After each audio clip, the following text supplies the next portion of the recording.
Muy buenas tardes, bienvenidos a Visión Global. Ponemos el foco en el cierre de la Bolsa Europea antes de conectar con México y acercarnos a algunas de las principales claves que debemos vigilar en materia económica. Hoy el IBEX 35 ha retrocedido un 0,84% hasta los 9.105,7 enteros. Es la plaza europea que más ha caído después de la ganancia que registraba en el día de ayer, por encima del punto porcentual. El DAX alemán, por su parte, ha subido casi un punto porcentual, se queda a menos de 50 enteros de los 16.000, mientras que el K40 de París ha cerrado en 6.927 puntos, superando máximos del año 2000 en plena burbuja.com. Recordemos, el Eurostoxx ha subido más de 3 décimas hasta quedarse muy cerca de los 4.930 puntos. En una jornada en la que hemos seguido vigilando algunas de las principales cuentas empresariales, con BP y retrocesos superiores al 3,5% después de haber presentado unos resultados mejores de lo esperado, pero con una pérdida de 2.500 millones. En un día también en el que vigilamos esa reunión de 2 días de la Reserva Federal, ha arrancado hoy y mañana a nuestras 8 de la tarde. Conoceremos definitivamente el mensaje en materia de política monetaria. A las 8:30 hablará su presidente Jerome Powell. De todas formas, más allá de estas referencias, hoy en Wall Street abríamos con nuevos máximos en el Standard & Poor's 500 y en el Dow Jones. En estos momentos seguimos viendo avances del 0,40% en el Dow, 36.064 puntos. El Standard & Poor's 500 también rebotando en el mismo entorno, 4.633 puntos, y en Nasdaq con un rebote algo inferior en el 0,20% en 15.628 puntos. Hoy, por cierto, en México es feriado, se está celebrando el Día de los Fieles Difuntos después de la festividad de ayer de Todos los Santos, así que hoy tenemos ese día festivo. No tenemos la referencia de la bolsa mexicana, pero aún así, como todos los días, conectamos con nuestro compañero José Ricardo Rangel. José Ricardo, muy buenas.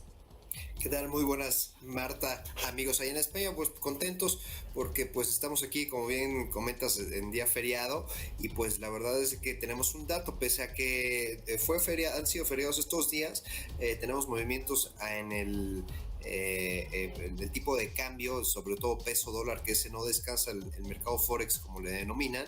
Y bueno, parte de ese movimiento pues alude a nuestro invitado, que vamos a hablar sobre un tema muy específico que impacta precisamente en esta variable de tipo de cambio, Marta. Así es, vamos a tener con nosotros en los próximos minutos a Gerardo Herrera desde Rismathis Financial Institute. Gerardo, muchas gracias por acompañarnos de nuevo en Visión Global. Marta, muy buenos días desde México, muy buenas tardes desde España. Efectivamente, aunque hoy es feriado en México, pues sabemos que la banca y los indicadores se siguen moviendo 24/7. Como ya bien indicó José Ricardo, el tipo de cambio, el peso mexicano contra el dólar anda en volatilidad, como muchas monedas emergentes andan en volatilidad, en esa espera como de verdaderamente de doctor o de oficinista, esperando las decisiones de la FED del día de mañana. Dependiendo de las decisiones que la FED tome, podríamos seguir viendo volatilidad del mercado cambiario o no. Pero aún más importante, Marta, es el día de ayer se dieron a conocer los últimos datos de remesas. Remesas es como le llamamos a las transferencias que los mexicanos viviendo en Estados Unidos, fruto de esta integración económica ya lleva décadas, mandan cada vez a México. Y lo que hemos tenido es buenas noticias para México, en el sentido de que estas transferencias siguen incrementándose. Los mexicanos en el extranjero siguen mandando cada vez más dinero de vuelta a sus familias, lo cual obviamente en un momento en que la economía mexicana está en recuperación, pues es algo más que bienvenido. Si producción me ayuda a mostrar el gráfico, justamente con datos de BBVA, ¿sí?, de la filial mexicana BBVA, y datos del Banco Central de México, podemos ver cómo en enero las transferencias, estas remesas de Estados Unidos hacia México, estaban más o menos en 2.621 millones de dólares en enero de 2020. En septiembre fueron 4.403 millones. Y a una tasa anual, o sea, de septiembre de 2020 a septiembre de 2021, estamos hablando de un incremento del 23%. Ahora, la gráfica refleja muy bien que claramente la tendencia de largo plazo, la tendencia de más de un año, desde antes de la pandemia, pasando por la pandemia y ya en el periodo de recuperación post-pandemia, la tendencia es de crecimiento. Llevamos prácticamente 17 meses al alza en estas remesas, que ayudan fundamentalmente a familias, no necesariamente todas pobres, pero sí a lo mejor en los estratos más necesitados de la sociedad o familias de escasos recursos. Es fundamentalmente en esos sectores de bajo ingreso, muchos sectores agropecuarios, etcétera, que reciben estas remesas, y obviamente esto se verá reflejado en lo que termine por pasar con el tipo de cambio en los próximos días, semanas.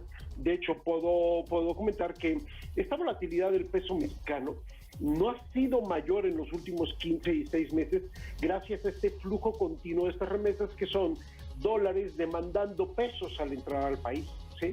Y ayuda definitivamente a compensar otros rubros de salida, como por ejemplo la cancelación de proyectos, ciertas salidas de inversión extranjera que ha habido, etc. Entonces esta fue una buena noticia para México el día de ayer, en vísperas del feriado.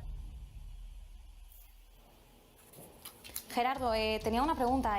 ¿Cuáles son las regiones en México que más se están beneficiando de estas remesas? Bueno, pregunto por regiones, pero no sé si hay diferencias o si realmente el impacto es homogéneo. A ver, estupenda pregunta, Marta. No, el impacto no es homogéneo. México tiene 32 entidades federativas o 32 estados, lo que serían las comunidades en España, pero la mitad de las remesas está concentrado en 6 de estos estados. Fundamentalmente Jalisco, un estado muy grande en el centro del país, que todo mundo en el mundo identifica porque es donde vienen los grandes símbolos mexicanos, el mariachi, el tequila, etcétera. Seguido del estado que está justamente junto a ellos, Michoacán, un estado muy importante para producción agropecuaria, Guanajuato, Estado de México, Ciudad de México. Todos estos estados están concentrados en el centro del país. Prácticamente es muy curioso identificar que el norte del país, que está muy integrado comercialmente e industrialmente con Estados Unidos, por toda la integración de cadenas globales de suministros, de cadenas de creación de valor industriales de manufactura, son los estados que menos remesas reciben. La mayor parte de las remesas se recibe en el centro del país, que después de todo es donde está concentrada la mayor parte de la población, hay que reconocerlo. Entonces, esto ha sido una constante histórica y, bueno, pues nos indica que pues sí hay ciertas diferencias regionales, absolutamente. El norte recibe menos, el sur recibe un poco menos, aunque hay 2 estados del sur que están en este top, en esta lista de estados más receptores de remesas, que son Guerrero, el estado donde se encuentra Acapulco, y Oaxaca, otro estado también famoso por sus playas. Dado que estos estados dependen mucho del sector turístico, que pues se ha visto muy dañado en los últimos 7 meses, aunque ya está en recuperación, no es de extrañar, no es de sorprendernos que también hayan sido receptores de mucho de estas remesas. Pues obviamente sus familias en Estados Unidos están tratando de ayudar a todas sus familias en estados muy orientados al turismo, que pues han sufrido mucho en los últimos meses. Entonces, en suma, no es homogéneo, está concentrado en ciertos estados del centro del país y menor énfasis en el sur, menor énfasis en el norte, la región más integrada económicamente con Estados Unidos. Oye, Gerardo, quisiera preguntarte, con respecto a lo que comentábamos en un inicio, la volatilidad, ayer se detectó el tipo de cambio casi en 21.20. Esta situación, ¿cómo beneficia? Y sobre todo en los datos que estamos próximos seguramente a tener del Producto Interno Bruto, ¿qué porcentaje de estas remesas impactan dentro del PIB? Impactan en forma muy, muy directa. Te voy a decir por qué. Porque muchas de estas remesas, bueno, la totalidad de estas remesas se va directamente a consumo. La mayor parte de las familias que reciben estas remesas son, como dije, familias de escasos recursos que tienen poca posibilidad de ahorrar. Ahorrarán un poco de ello, indiscutiblemente, pero la mayor parte, de hecho, lo destinan directamente a consumo. Sería bueno también señalar que en 2020 la remesa promedio era de $347. O sea, estos millones que estamos viendo en pantalla, estos miles de millones que vemos en pantalla, está constituido por multitud, una enorme cantidad de pequeñas operaciones, que en promedio era de $347 en 2020, y este año es de $381, o sea, un incremento del 10%, ¿sí? por operación individual. Entonces, sí son una parte importante del PIB. No hay que exagerar su peso, pero es una parte importante porque afectan un sector de la economía mexicana que todavía está rezagada en su recuperación, que es el consumo privado. Oye, Gerardo, y precisamente, bueno, con las decisiones de la FED, ya esta paro de todos los apoyos que se han tenido, ¿será que estamos viendo en esta última gráfica ese resultado del acotamiento de las decisiones de la FED de apoyo?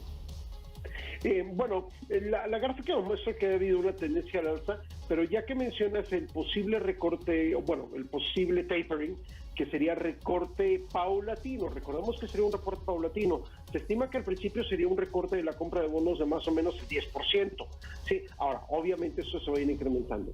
Es indiscutible, muchos analistas lo han señalado, entre ellos, por ejemplo, los analistas de BBVA, que mucho de este dinero que llega a México vía remesas, pues seguramente tiene en forma indirecta su origen en todos estos masivos estímulos que el gobierno americano, tanto en política fiscal como en política monetaria, implementó el año pasado. Entonces, en la medida en que la Fed empiece a recortar esos estímulos, no dudo que podría haber un efecto indirecto sobre las remesas, posiblemente disminuyéndolas o estabilizándolas. Ok, bueno, pues vamos a estar muy atentos a estos datos. ¿Cuáles serían los principales drivers que estaríamos viendo las próximas semanas aquí en México, Gerardo?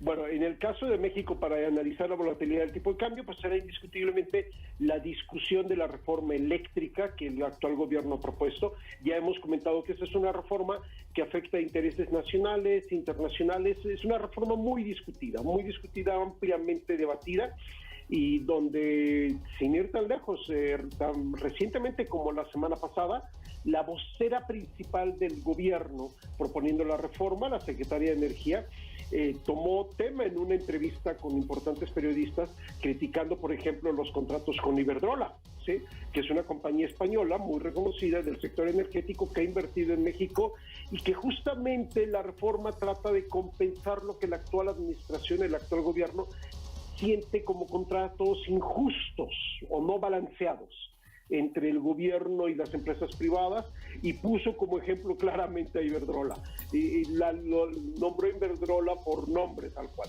Entonces, esa discusión indiscutiblemente, José Ricardo, puede inducir volatilidad en el tipo de cambio desde el punto de vista interno. Desde el punto de vista externo, definitivamente las decisiones que se tomen en la Fed, pues posiblemente en cuestión de horas, posiblemente en 24 horas ya tengamos una noticia, y cómo eso va a afectar la confianza de los mercados, los rendimientos de la deuda y los mercados accionarios. Todo eso confluirá pues para darnos posiblemente una temporada de cierre de año con un peso bastante inquieto, pongámoslo así.